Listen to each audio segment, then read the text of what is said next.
गंभीर प्रश्नाला या चित्रपटाने हात घातला आहे.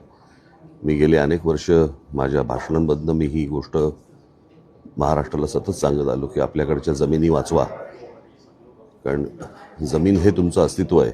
खरं तर हा महाराष्ट्रामधला संपूर्ण महाराष्ट्राचा प्रश्न आहे. हा एकट्या कोकणामध्ये ही गोष्ट होते अशातला भाग नाही. महाराष्ट्रामधल्या अनेक ठिकाणच्या जमिनींचा हा विषय आहे, पण अत्यंत सुबोधने, अत्यंत चलाखीने हा विषय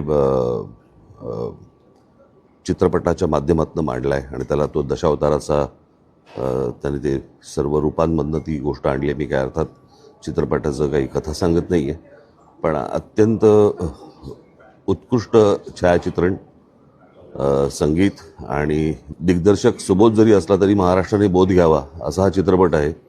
प्रभावळकरांनी उत्तम काम केलं हे मला असं वाटतं अत्यंत छोटं वाक्य आहे. ते खूप मोठे आहेत आणि कमाल केले त्यांनी. बाकीच्याही कलावंत त्यांचे जे चित्रपटामधले आहेत प्रत्येकाने, महेश मांजरेकरनी उत्तम काम केलं आहे, साजेसं काम केलं आहे आणि प्रियदर्शनी ना त्यांनीही सुंदर चांगलं काम केलं आहे. हा चित्रपट हा एंटरटेनमेंट आहेच त्याच्यात, पण म्हणून नाही पाहिला पाहिजे.